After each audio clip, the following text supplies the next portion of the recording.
This is the author's fourth warning. We're referring to chapter 10, and it is warning against the extreme danger of sinning against the light. و این چهارمین مثلا هشدار هست که ما داریم صحبت میکنیم در مورد فصل 10 که هشداری هست بر علیه گناه کردن در مقابل روشنایی. Those who violated the law of Moses were severely punished. Much more severe will be the judgment that overtakes those who trample underfoot the Son of God, the sacred blood of the covenant of grace. و اون کسانی که به شریعت موسایی احترام نذاشتن و سرپیچی کردن شدیداً مورد غضب خداوند قرار گرفتن. خیلی بیشتر کسانی که پاشون رو میگذارن رو خون عیسی مسیح و عیسی مسیح رو و احکام عیسی مسیح رو قبول ندارن باشون برخورد خواهد شد و قضاوت خواهند شد.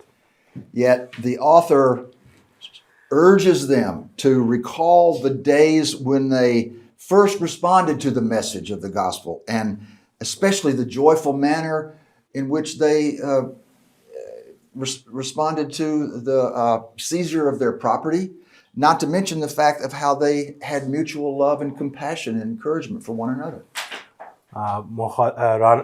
برای مخاطبان نویسنده یادآوری میکنه که حواستون باشه زمانی که ایمان آوردید خیلی برای خداوند به اصطلاح غیرت داشتید تا حدی که با محبت با هم برخورد میکردید و خیلی از مایملک شما رو خونه‌های شما رو از شما گرفتن. پس برگردید به اون محبت و غیرتی که در ابتدا داشتید و از این مسیر خارج نشید. The author begs them not to throw away their confidence and to persevere in the conflict, remembering that God's people are to live by faith and that God has no pleasure in those who shrink back.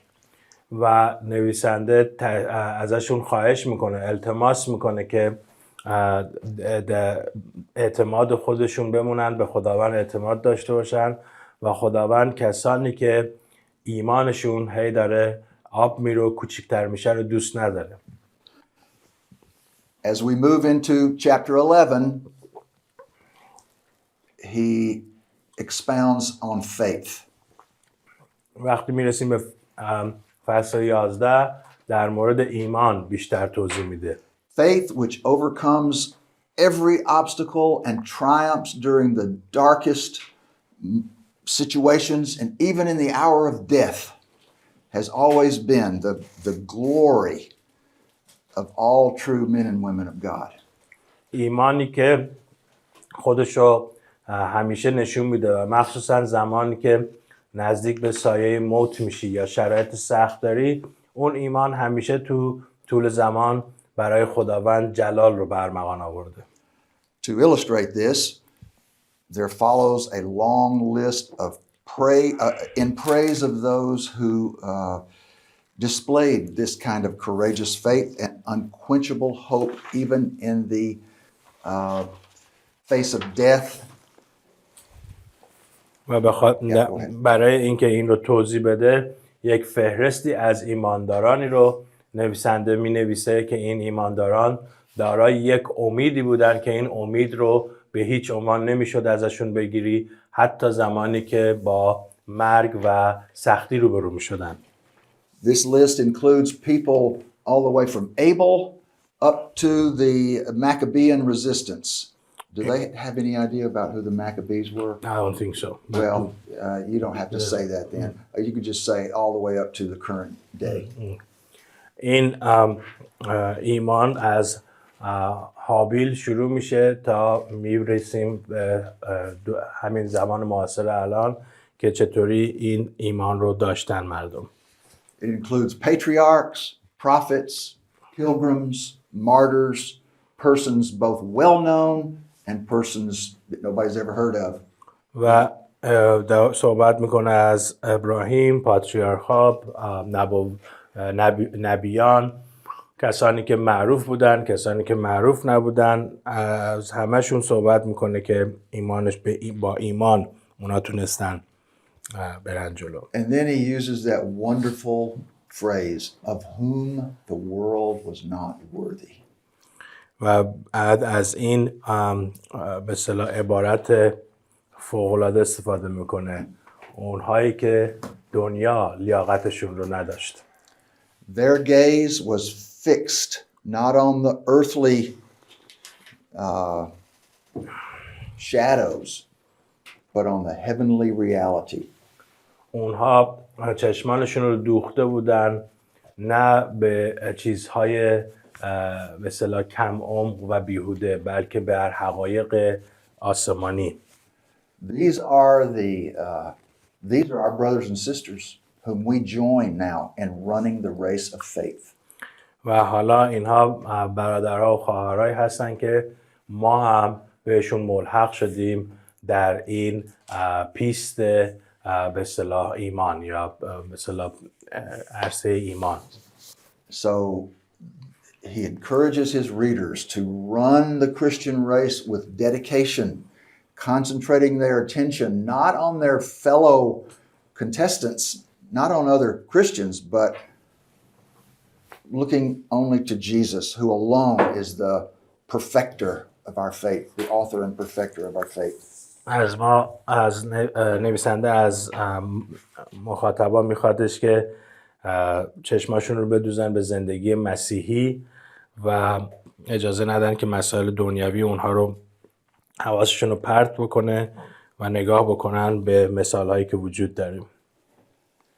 The single-minded endurance of Jesus on the cross, enduring infinitely more than any follower of his will ever have to endure, led to his being crowned with glory. How can we then ever lose heart when we have his example before us? فقط مثال عیسی مسیح که بر روی صلیب به صورت نامحدود بیشتر از هر کس دیگه توی دنیا رنج رو کشید، چطور میتونه ما رو به اصطلاح مایوس بکنه و نخواهیم نگاه بکنیم به اون که اگر تمام کسانی که دنبال روی عیسی مسیح بودن از عیسی مسیح کمتر رنج کشیدن، باید برای ما کافی باشه که بمونیم پایدار بمونیم استوار بمونیم در ایمانمون. The author says, have you forgotten the wise counsel that the Lord disciplines those whom he loves? و نویسنده میگه یادتون رفته از اون نصیحتی که خداوند اونهایی رو که دوست داره تنبیه میکنه؟ Enduring affliction for Christ's sake is a mark of that discipline which God, like any loving father, uses for the benefit of his children. تحمل کردن سختی ها نشانه همون تنبیه هستش که خداوند به عنوان یک پدر خوب مثل هر پدر خوب دیگه‌ای از اون تنبیه استفاده میکنه برای رشد فرزندانش. Painful though that chastisement may be for the time being, it produces an eternal and joyful harvest. Therefore, brace yourselves. و هر چقدر که سخت است و دردناک هستش این مسائلی که وجود داره، در نهایت شما رو کمک میکنه که قوی تر باشید و رشد بکنید، اما خودتون رو به اصطلاح زره های خودتون رو بپوشید. He says to them, we must abandon all longing for the Mosaic era. میگه ما باید دیگه به دنبال زمان موسایی نباشیم. The terrors of the law and the exclusion of the people from the glory of God's presence are in Christ a thing of the past. و اون چیزهایی که در شریعت موسی وجود داشت و کارهایی که انجام میدادن به خاطر عیسی مسیح دیگه گذشته. He tells them in chapter 12, for you have come not to Mount Sinai, but to Mount Zion and the heavenly Jerusalem. فصل 12 میگه که شما دیگه به کوه سینا نیامدید بلکه به کوه صهیون و شهر خدای حی یعنی اورشلیم سماوی. This is the realm of the new covenant in which all the redeemed people of God rejoice together in his gracious presence. اونجا این شرایطی هستش که تمام مردمان خداوند دیگه اونجا جمع میشن تا حضور فوق‌العاده خداوند رو داشته باشن. What a glorious time that will be. و چه زمان پرجلالی اون زمان خواهد بود. And this leads to yet his final warning to reject God when he speaks from heaven is to invite judgment even more dreadful than that when he spoke from the mountain, Sinai. و دوباره این رو میرسونه ما رو به هشدار آخر نویسنده و اون این هستش که وقتی که صدای خداوند رو از آسمان میشنوی و ردش میکنی پیامدش بالاتر از حتی صدایی بود که قوم در کوه سینا شنید. A concluding section gives a few practical commands as well as yet one more appeal to the readers to turn their backs decisively on the old Mosaic/Aaronic order. و برای اینکه تمام بکنه بحث خودش رو باز چند تا به اصطلاح فرمان دیگه میده و یک هشدار دیگه میده و بازم میگه که خودتون رو از انجام دادن رسومات شریعت موسیایی بیرون بیارید و به اونها دیگه نگاه نکنید. Forget about that impermanent city and sanctuary and concentrate on the true and lasting city which is to come. فراموش کنید در مورد اون شهر موقت و خیمه موقت، بلکه تمرکز بکنید به شهری که قرار هست بیاد و خیمه ابدی که خواهد بود. He says we need to go forth to Jesus, quote, outside the camp and take your stand with the great shepherd of the sheep. و میگه که با عیسی مسیح ما باید بریم خارج از به اصطلاح اون کمپ قرار بگیریم و اونجا باشیم با شبان گله. This ground, metaphorically speaking, outside the camp, he has made holy by his suffering, and we should willingly bear abuse for his sake. و این زمینی که بیرون هستش با خون عیسی مسیح مقدس شده و ما هم باید بخوایم اجازه بدیم که سختی بکشیم و رنج بکشیم توی این ایمانمون. That finishes the synopsis, so you can take up your pencil now and take a few notes before we take a break. حالا این خلاصه رو تمام کردیم، میتونید حالا خودکار و مدادتون رو بردارید و چند تا موضوع رو بنویسید. So we've been talking a lot about the contrast between heavenly reality, the copy and the shadow and the impermanence of the earthly system, earthly tabernacle, earthly sanctuary with the heavenly realities. خیلی صحبت کردیم در مورد تضاد و کنتراستی که وجود داره بین اون خیمه‌ای که روی زمین بود و خیمه‌ای که در آسمان هست. If somebody, let's say one of your friends or somebody from another church were to ask you, oh, you studied Hebrews? What's Hebrews about? Then almost above everything else, you could say it's a book of contrasts. It contrasts the old with the new. It contrasts what was worse with what is better. اگر یه نفر از شما بپرسه که خب شما تو دانشگاه کتاب عبرانیان رو خوندین و این کتاب عبرانیان موضوع اصلیش چیه؟ شما میتونید بگید موضوع اصلی کتاب تضاد هست، چون داره صحبت میکنه در اونده که چه چیزی در عهد قدیم بود و چه چیزی الان هست، چه چیزی بد بود و چه چیزی خوب هست. In the old covenant, the law and its ceremonies and its structures and observances were simply a shadow of the good things to come. در عهد قدیم تمام رسوماتی که انجام میشد، تمام مراسمی که بودش یک سایه‌ای بود از آن چیزی که قرار بود بیاد و شبیه چیز اصلی بود. They only reflected the reality of the heavenly things. اونها فقط انعکاسی بودن از حقایق آسمانی. The inauguration of the new covenant is described as a change in priesthood and law that brings about a change in reality because of the cross.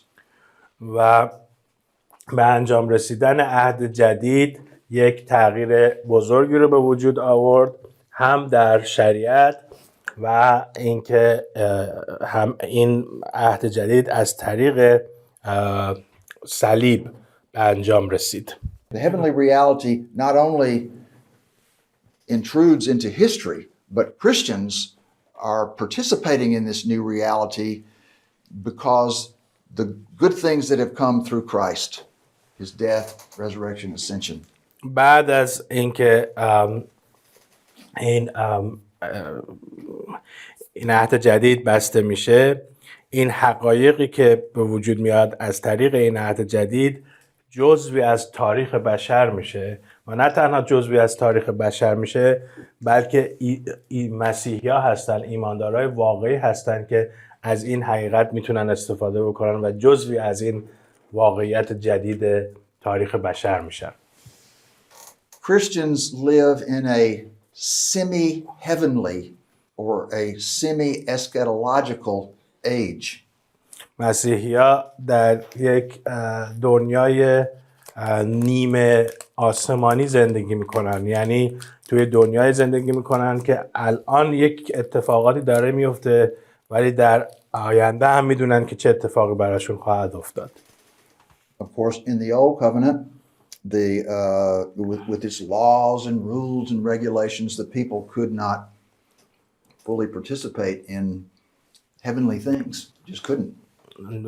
ولی در عهد قدیم ایمانداران و مردم نمیتونستن شرکت بکنن تو این حقایق آسمانی. And so Hebrews teaches that although we participate in the heavenly reality now, in the age to come, remember, Hebrews is an eschatological book. It's always looking forward to that age to come. In that age to come, God's people will fully realize their Sabbath rest. و حالا اگرچه الان مسیحی‌ها دارن یه مقداری تجربه میکنن این حقایق آسمانی رو در آینده، یادتون باشه که کتاب عبرانیان در مورد روزهای آینده هست یا عالم آینده هستش. در نهایت اونها شرکت میکنن به صورت کامل توی اون حقیقتی که در آینده خواهد اومد.